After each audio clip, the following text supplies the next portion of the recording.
क्या आपको धान का बोनस नहीं दिया? छत्तीसगढ़ में जहां कांग्रेस की सरकार है वहां सबसे ज्यादा धान का दाम मिल रहा है पूरे देश भर में। ये काम कर रही है कांग्रेस की सरकार। ये तेंदुपत्ते पर बोनस देने का काम किसने शुरू किया था आपको मालूम है? इंदिरा माता ने किया था शुरू, उन्होंने शुरू किया था। जब वो यहाँ आई और उन्होंने देखा कि यहाँ की महिलाएं इतनी मेहनत कर रही हैं तो उनको लगा कि आपकी मदद होनी चाहिए। आज बोनस का पैसा जैसे आप कह रहे हैं नहीं मिलता है, आपको चप्पल दे रहे हैं, छाते दे रहे हैं, जूते दे रहे हैं, बोनस का पैसा नहीं दे रहे हैं। उसमें कमीशन होगा, ठीक है, सही बात कह रहे हैं आप, बिल्कुल। लेकिन आपके सम्मान की क्या बात है? आपके सम्मान की क्या बात है? क्या जूता चप्पल छाते से आपका सम्मान जुड़ा है? आप मेहनत करते हैं, क्या आपको अपनी मेहनत की कमाई नहीं मिलनी चाहिए? क्या आपकी मेहनत में आपका सम्मान नहीं है? तो ये जो है ये सोच है ना, इसी के बारे में आपको बताना चाहती हूँ। एक तरफ कांग्रेस की सोच, आपकी सम्मान, आपका सम्मान, आपकी संस्कृति, आपकी परंपराएं को आगे बढ़ाने वाली सोच, और उसके बारे में मैं और बताऊंगी आपको कि कैसे छत्तीसगढ़ जैसे प्रदेश में कैसे कैसे काम हो रहे हैं।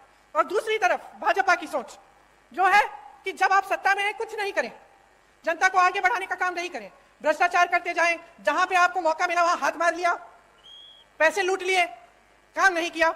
चुनाव आने का समय आया, 18 साल से जो आपने काम नहीं किया वो चुनाव के 18 दिन पहले आप शुरू कर लेते हैं। ये घोषणा करेंगे महिलाओं के लिए, आदिवासी जनों के लिए घोषणा करेंगे, कोई और घोषणा कर देंगे बच्चों के लिए, युवाओं के लिए। लेकिन जब आप 18 साल से आपकी सरकार है, जब आप सत्ता में हैं और आप थे, तो आपने क्यों नहीं किया ये काम? ये मैं पूछना चाहती हूँ।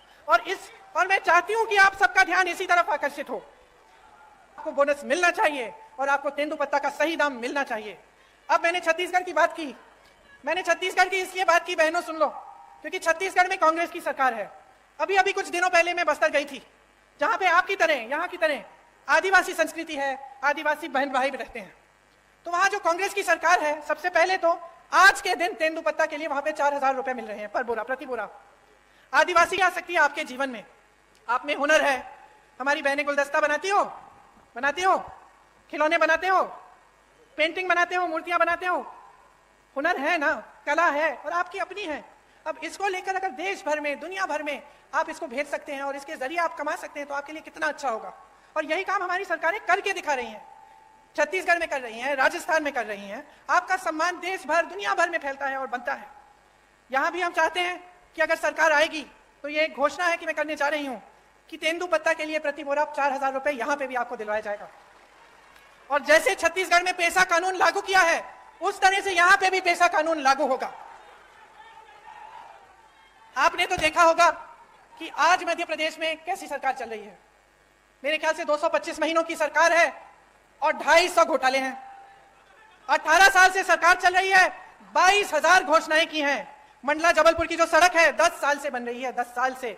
पहले 4 लेन की बन रही थी, अब 2 लेन की बन रही है, लेकिन 10 सालों में बना नहीं पाए। वही मैं कह रही, ढंग से नहीं बनी है। आप आ जाइए ना मंच पे, मुझे बताते रहिए। यहाँ की सड़क की तो यह स्थिति है कि गडकरी जी जो मंत्री हैं, जो सड़क बनवाते हैं, उनको आकर माफी मांगनी पड़ी आपके सामने। ये बात है, आप सोचिए। इतने सारे घोटाले, बच्चों के पोषण में घोटाला, मिड डे मील में घोटाला, सर्व शिक्षा अभियान में घोटाला, स्कॉलरशिप में घोटाला, भर्ती परीक्षाओं में घोटाला। तो बच्चों का भविष्य क्या है? आप बताइए बहन, आप ऐसे कर रही हैं, क्या भविष्य है? आप अपनी बच्चों के लिए मेहनत करती हैं कि नहीं? मेहनत करती हैं, मेहनत से उनका पालन पोषण करती हैं। तमाम दुनिया भर की समस्याएं होती है, लेकिन माँ बाप क्या चाहते हैं कि बच्चों की परवरिश ठीक ढंग से हो, बच्चे आगे बढ़े। लेकिन आपको अंधकार ही अंधकार दिख रहा है। जब आपके स्कूल में पोषण पर घोटाला हो रहा है, जब स्कॉलरशिप में घोटाला है, जब भर्ती की परीक्षाओं में घोटाला है, तो बेचारा नौजवान करे क्या? स्कूल करता है, पढ़ाई करता है, अच्छे अच्छे अंक भी लाता है, आगे जाकर फीस भरता है, ट्यूशन करेगा, भर्ती परीक्षा के लिए तैयारी करेगा बेचारा। माँ बाप कभी कभी घर से बाहर भी भेज देते हैं, दूर कहीं पे ट्यूशन सेंटर में, किसी शहर के अंदर की जा बेटा पढ़ ले, अच्छा भविष्य बनेगा। और फिर क्या होता है? उसमें घोटाला हो जाता है, हर स्तर पर घोटाला। तो बेचारा परीक्षा देता है, परीक्षा में पास भी हो जाता है, लेकिन नियुक्ति नहीं होती, क्योंकि घोटाला हो जाता है, सब कुछ बंद हो जाता है। और महंगाई कितनी बढ़ी है आप बताओ? महंगाई को कम करने का काम किया है इन्होंने? नहीं किया। आज देखिए क्या कह रहे हैं आपको, कि आपको सिलेंडर देंगे 500 रुपए में, कह रहे हैं। अच्छा बहनों, आप में से कितनों के नाम में सिलेंडर है? आज नहीं है ना, परिवार के नाम में होगा सिलेंडर। अब जब आप सिलेंडर लेने जाती हैं तो क्या होता है? आप सोचती हैं कि चलिए अपने नाम में बदलवा दें, क्योंकि उन्होंने कहा है सिर्फ महिलाओं को मिलेगा। आप सोचती हैं कि चलो परिवार का सिलेंडर है, अपने नाम में डलवा दें। और जब डलवाने के लिए जाते हैं तो कितना मांगते हैं आपसे? 4000 रुपए। तो पहले कहते हैं कि आपको मुफ्त में से, मतलब आपको 500 रुपए में सिलेंडर दे रहे हैं। ठीक है, उनको अच्छी तरह मालूम है कि ज्यादातर परिवारों का सिलेंडर महिलाओं के नाम नहीं है, फिर आप जब बदलने जाते हैं तो आपसे 4,000 रुपए मांगते हैं। और इसके ऊपर भी सोचिए, देखिए कांग्रेस की जब सरकार थी आपको 60 रुपए में राशन मिलता था कि नहीं मिलता था, और 425 रुपए में सिलेंडर मिलता था। इसका मतलब है कि 485 रुपए में आपको राशन भी मिल जाता था, सिलेंडर भी मिल जाता था। सच बात है। अब इन्होंने आपसे कहा कि चलो सिलेंडर हम आपको 500 में दे देते हैं, राशन आपको मुफ्त दे रहे हैं, ठीक है। और सिलेंडर आज तक, जब तक इन्होंने 500 की बात की, इतने सालों से इनकी सरकार चल रही थी, तो आपको कितने का मिलता था? 1125 रुपए का। तो हम दे रहे थे आपको 485 रुपए में सिलेंडर और राशन। इनके मुफ्त के राशन के साथ आपको 1125 में सिलेंडर मिल रहा था। तो नुकसान किसका हो रहा था? तो इन्होंने तो मार्केटिंग अच्छी कर ली, अभी भी कर रहे हैं, महिलाओं को 500 में सिलेंडर मिल जाएगा, मुफ्त में आपको राशन मिल रहा है। लेकिन असलियत क्या है, इसको पहचानो। नुकसान अभी भी आपका हो रहा है, नहीं है, क्योंकि हम सब जो यहां खड़े हैं आपकी वजह से खड़े हैं। जितने भी नेता हैं हमारी पार्टी के हों, किसी और पार्टी के हों, उनको बनाने वाले आप हैं। आप सत्ता नहीं दोगे ना, आप वोट नहीं दोगे, तो हिम्मत है किसी की इस स्टेज पे आने की, इस मंच पे खड़े होने की? तो शक्ति किसकी है? जोर से बोलो, शक्ति किसकी है? वोट किसका है? तो इस्तेमाल करो इस शक्ति को, आंख मत बंद करो, जागरूक बनो, अपनी शक्ति को समझो, इसे पहचानो। ये जो खेल खेले जाते हैं आपके साथ, इनको देखो, कितने पद खाली हैं इस सरकार में। आप कहीं भी किसी भी स्तर पर देखिए, पद खाली पड़े हैं, लेकिन यहाँ के नौजवान बेरोजगार हैं। क्यों? पद पड़े में पद दो, भरो उनको। नहीं, आप भर्ती के घोटाले करते हैं, भरना नहीं चाहते। आप स्वास्थ्य की व्यवस्था में देखिए, 70,000 शिक्षकों के पद खाली हैं। स्वास्थ्य व्यवस्था में हर स्तर पर 90% से ज्यादा पद खाली हैं। ये मंडला में आपका अस्पताल नहीं है आज तक। 18 सालों से सरकार है, आपको दूर दूर जाना पड़ता है जब आप बीमार पड़ते हैं। क्यों? ये सरकार तो आपने बनाई है। जैसे मैंने कहा, सत्ता आपने दी है, वोट आपका था, तो अब जिम्मेदारी भी तो आपकी बनती है।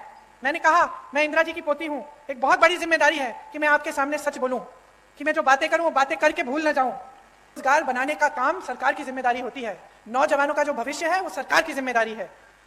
आपने सुना होगा कि हम बार बार कहते हैं कि जाति जनगणना होनी चाहिए। इससे पता चलेगा कि ओबीसी के कितने लोग हैं, दलित के कितने लोग हैं, अनुसूचित जनजाति के कितने लोग हैं इस देश में। और आप सोचिए कि भाजपा की जो देश में केंद्र में सरकार है, इसके बारे में बात नहीं करना चाहती। अरे हम तो यही कह रहे हैं कि गिनती तो करो। हम ये मांग कर रहे हैं कि गिनती करो, हमें बताओ। आप सोचो, हमें बताओ पिछड़ी जाति के कितने हैं, अनुसूचित जाति के कितने हैं, दलित कितने हैं, अनुसूचित जनजाति के कितने हैं। गिनती करो, तभी हमें पता चलेगा कि इनके साथ सही न्याय हो रहा है कि नहीं हो रहा है। क्योंकि आज न्याय नहीं हो रहा है। बिहार में ये गिनती की गई, जिसे जनगणना कहते हैं। क्या पता चला? 84% लोग ओबीसी, दलित और अनुसूचित जनजाति के हैं। ये पता चला। अब जब देखा कि पद कितने कितने लोगों के पास है, बड़े बड़े पद, चाहे अधिकारी हो चाहे किसी भी क्षेत्र में हो, तो पता चला कि कहीं नहीं है। जिन लोगों की आबादी ज्यादा है उनको पद नहीं मिल रहे हैं, उनको मौके नहीं मिल रहे हैं। तो जब हम कहते हैं कि जाति जनगणना करो, हम सिर्फ ये कह रहे हैं कि भाई गिनती करो, ताकि न्याय हो सके, ताकि जितने ओबीसी हैं उनको न्याय मिल सके, जितने अनुसूचित जनजाति के लोग हैं उनको न्याय मिल सके। जब हम नौकरियों की बात करते हैं, रोजगार की बात करते हैं, आरक्षण की बात करते हैं, तो ये सब हो सके। लेकिन ये सरकार इतना भी नहीं करना चाहती। 14% से 27% तक बढ़ाया।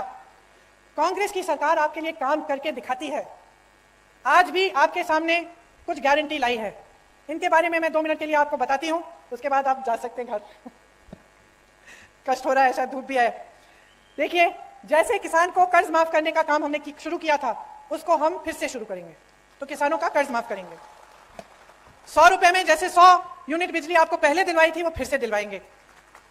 200 यूनिट की बिजली हाफ की जाएगी, बिल हाफ की जाएगी, मतलब उसकी बिल आधी आएगी। पुराना पेंशन लागू होगा। जितने भी अधिकारी हैं, सरकारी जो रोजगार होता है उसका महत्व यही होता है कि जब वो रोजगार मिलता है, वो नौकरी मिलती है, तो हमें लगता है कि चलो ठीक है, रिटायर होने के बाद भी कुछ आते रहेगा, हम सही सलामत सुरक्षित रहेंगे। आज वो भी छीना गया है आपसे। तो जहां जहां कांग्रेस सरकार में है, अभी भी ओपीएस लागू है, और हम चाहते हैं कि प्रदेश में, मध्य प्रदेश में भी लागू होगा। गैस के सिलेंडर के लिए, जैसे हमने पहले कहा, आपको 500 रुपए में आपको सिलेंडर मिलेगा। महिलाओं को 1500 रुपए प्रति माह दिया जाएगा, आपके खातों में आएगा बहने। 5 हॉर्स पावर की सिंचाई की बिजली किसानों को मुफ्त मिलेगी।